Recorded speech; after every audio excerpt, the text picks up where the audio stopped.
ناظرین کرام، ہمارے ساتھ آج رفیع الدین راز صاحب موجود ہیں جو دبستان کراچی کے ان شاعروں کی صف میں شامل ہیں جن کے بغیر میرا خیال ہے کہ شعر و ادب کی تاریخ کراچی کی مکمل نہیں ہوگی۔ بہار میں پیدا ہونے والے رفیع الدین راز نے بہت دنوں کے بعد زندگی کے ایک موڑ پر شاعری کا قصد کیا۔ یوں سمجھیے کہ شاعری کی جل پری اچانک ان کے آنگن میں اتری اور اس چکا چوند سے ان پر یہ کھلا کہ زندگی میں اب تک جہاں تک وہ پہنچے اور جو کار معاش جس میں وہ مبتلا رہے، دراصل ان کی منزل اور ان کا سفر کہیں اور کا تھا۔ رفیع الدین راز اس وقت کم و بیش 12، 14، 15 کتابوں کے مصنف ہیں، 4 غزلوں کے مجموعے ہیں، 3 نظموں کے ہیں، نعت کا مجموعہ الگ ہے، اب دوہے اور پھلواری الگ ہے جو ابھی حال ہی میں تازہ ان کی کتاب آئی ہے، ربائی کی ہے جی، اور ربائی اس کے علاوہ ہے۔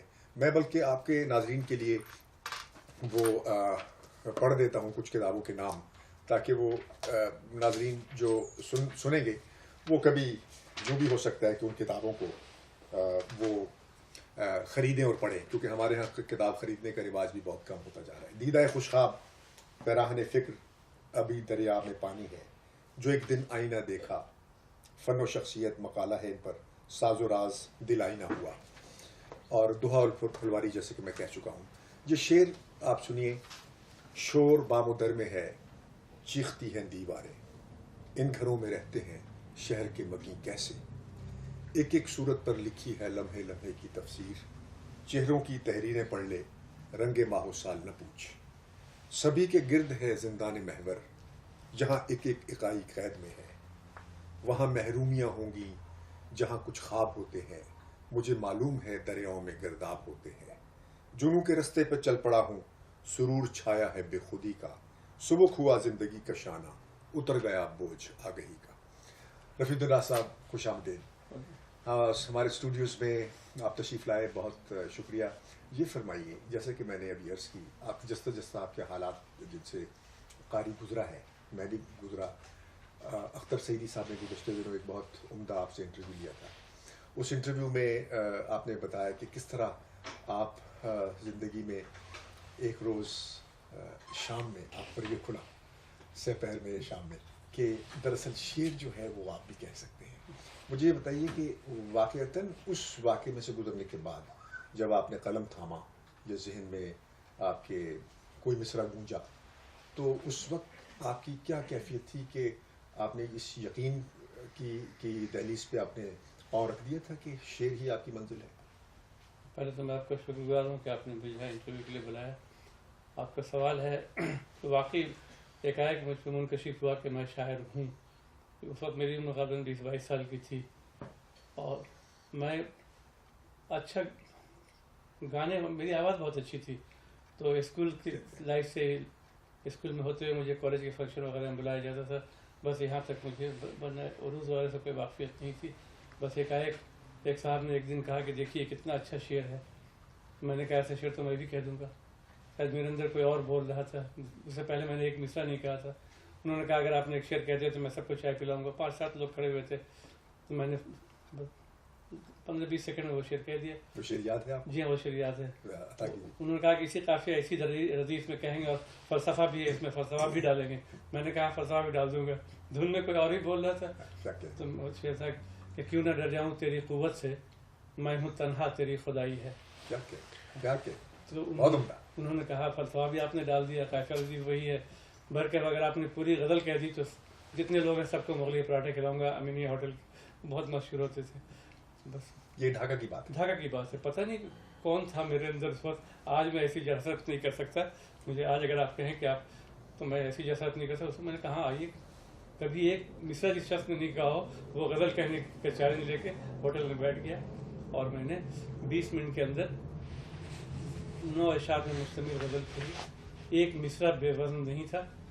رفیع بھی میں نے باندھا مقطع میں، وہ خود بخود جا کے آخر میں آگ جنگل میں وہ لگا کے رفیع خود بخود وہ سیٹ ہو گیا۔ مجھے نہیں معلوم تھا کہ عین گر بھی سکتی جو بھی، تو یہ تذکیر و تانیث کی یہ غلطی ہوئی تھی، اور وہ ظاہر ہے کہ آپ کو پتہ ہے کہ بہار اور بنگال میں مذکر اور مؤنث کے بہت گڑبڑ ہے آپس میں، اور عمر بھی میری اس وقت ایسی تھی. ایک غلطی ہوئی تھی، وہ یاد نہیں ہے لفظ کون سا تھا، ورنہ میں بھی بتایا تھا. اب جب آپ اتنے زمانوں کے بعد اتنی کتابیں ماشاء اللہ وہ آپ نے تصنیف کی، ہر وقت حالت شعر میں ہیں آپ، اور یہ تمام اصناف میں یہ سوال پیدا ہوتا ہے کہ رباعی جیسی وہ صنف جو معدوم ہوتی جا رہی ہے، اور غزل جس کا چیلنج ہی اتنا بڑا ہے کہ وہ اپنی ساکھ اور اپنی زندگی برقرار رکھ سکتی ہے یا نہیں، اتنا بڑا کام ہو چکا ہے. تو اس پس منظر میں یہ پوچھوں گا کہ جب آپ نے وہ غزل لکھی تو یہ بتائیے ضرور کہ کیا آپ کے مطالعے میں کچھ ایسی کتب رہتی تھی جیسے میر اور غالب بھی؟ جی ہاں، مطالعے میں میرے، حالانکہ میں اس وقت تک میری تعلیم کو زیادہ نہیں، بلکہ میں نے میٹرک بھی نہیں کیا تھا اس وقت. خاندانی پس منظر ایسا رہا، ابا نے دوسری شادی کر لی تھی جب میں 6 سال کا تھا اسی وقت. تو ابتدائی 10-12 سال ایسے گزرے کہ زندگی کو بہت قریب سے دیکھا میں نے. اور جبکہ میں نے اپنی پہلی کتاب میں وہ ایک لائن لکھے تھے کہ بھیگے ہوئے کپڑے جسم پر کتنی دیر میں سوکھتے ہیں مجھے اچھی طرح معلوم ہے. کیا تو میں نے وہ زندگی گزاری. تو میں اسے اللہ کا شکر کہتا ہوں کہ مجھے زندگی کو قریب سے دیکھنے کا موقع ملا. غزل میں نے پورے اعتماد کے ساتھ. ایک چیز میں آپ کو کہہ دوں، وہ جو آپ کہتے ہیں نا کہ آمد اور آورد والی بات ہوتی ہے، تو یہ حقیقت ہے. مجھ سے کوئی کہلواتا ہے، جب ربائی میں کہنے لگا تو آپ یقین مانیں کسی نے مجھ سے کہا کہ تم رباعیہ کہو، اور میں نے 24 بحروں میں رباعیہ کہی، 500 کے قریب رباعیہ. یہ اس کی باری آئی دوہے کی تو باضابطہ مجھ سے کوئی کہتا ہے کہ تو، اور میں اس کے کہنے پر اس وقت ایک کیفیت میرے اوپر طاری ہوتی ہے، اور اس کیفیت پہ وہ چیز. اچھا، یہ شعراء کا عام طور پہ یہ کہنا ہے کہ ایک کیفیت طاری ہوتی ہے تو وہ شعر کہتے ہیں. عمومی طور پہ شاعر جو ہے اس کو بہت فخر، یعنی اس کے لیے بات یہ بڑے وقار اور اعزاز کی، اور بڑے فخر سے اس بات کا بیان بھی کرتا ہے شاعر عموماً. یہ بھی تو ہو سکتا ہے کہ آپ کسی کام میں بہت زیادہ محو ہوں، تو جب اس کام کی محویت ہے، وہ اس محویت اور استغراق کو آپ اس کیفیت کا نام بھی دے دیتے ہیں کہ ایسا ہے کہ محویت و استغراق کی وجہ سے وہ کیفیت طاری ہوتی ہے، یا واقعتاً آپ سمجھتے ہیں کہ کوئی الوہی ایسی چیز ہوتی ہے جو آپ کو لکھنے پہ مجبور کرتی ہے؟ نہیں، اگر آپ سرسری نہیں گزر رہے ہیں اپنے سفر میں، تو تمام منظرنامے جو بھی آپ دیکھ رہے ہیں وہ آپ کے اندر انہیل ہو رہا ہوتا ہے. اور شاید پر کوئی ایک وقت ایسا آتا ہے جب وہ چھلکنے پہ وہ جب چیز آتی ہے جو آپ غیر محسوساتی طریقے سے آپ اسے سب آبزرو کر رہے ہوتے ہیں، اور پھر جب پیمانہ چھلکنے کا نوبت آتی ہے اس وقت پھر وہ ایک اور تو اسی کیفیت کو ہم کہتے ہیں کہ کیفیت طاری ہو گئی ہے. کیا یہ فرمائیے کہ جن شعراء کا آپ نے ذکر کیا کہ وہ مطالعے میں رہے، تو مطالعہ جو ہے وہ اس وقت جیسے کہ آپ نے بتایا، لیکن یہ سرسری علم ہوا. میں اپنے ناظرین کے لیے ان کی دلچسپی کے لیے پوچھنا چاہتا ہوں کہ اس عمر میں 20-22 سال کی عمر، اس میں بہت زیادہ آپ کے زمانوں میں تو سنجیدگی کا عالم تھا طالب علم پر. ہمارے زمانے میں تو ایک سرسری سا علم ہے، غزل سن لی، یہاں سن لی، انہوں نے موسیقی یا گانے کو زیادہ سمجھا کہ اسی غزل جو ہے اس کا کوئی معیار ہے. لیکن اس وقت ایک واقعی معیار ہوا کرتا تھا. تو یوں سوچ میں ایسا خیال آتا ہے کہ جیسے اس وقت واقعتاً سنجیدہ مضامین اور اس میں ادب بھی شامل تھا، وہ آپ پڑھ رہے تھے. تو آپ مجھے یہ بتائیے ذرا سوچ کر کہ میر اور غالب اور اس کے ساتھ جو دوسرے شعراء یا کلاسک ادب جو پڑھایا جاتا ہے، دستور ہے اسکول اور کالجز کا، اس میں بطور خاص آپ کہاں زیادہ متاثر تھے؟ جی کہاں ٹھکتا تھا زیادہ؟ میرا جی غالب پہ زیادہ ٹھکتا تھا. میر کو زیادہ پڑھتے ہوئے مسلسل میر کو نہیں پڑھا جا سکتا. میر کو اکثر ایسا ہوا کہ میں نے پڑھتے ہوئے میر کو رکھ دیا، لیکن غالب کو اگر رکھا ہے تو پھر اس کے شعر نے روکا ہے کہ ذرا اس کو پھر سے سوچا جائے. بعض اوقات ایسا ہوا کہ غالب کو کوئی شعر سمجھ میں بھی نہیں آیا، لیکن میں نے اسے تو غالب نے مجھے زیادہ متاثر کیا. ٹھیک ہے، کیونکہ میر کو یہ ہوتا ہے کہ میر کے بارے میں کہا جاتا ہے کہ ان کے دواوین میں 1 2 3 4 5 غزلوں کے بعد ایک غزل ملتی ہے، اور مزید 4 5 غزلوں کے بعد 1 2 شعر آپ کو روکتے ہیں. لیکن غالب کا تقریباً ہر غزل میں دوسرا تیسرا شعر آپ کو روک لیتا ہے، کسی نہ کسی حوالے سے روک لیتا ہے. بالکل ٹھیک ہے.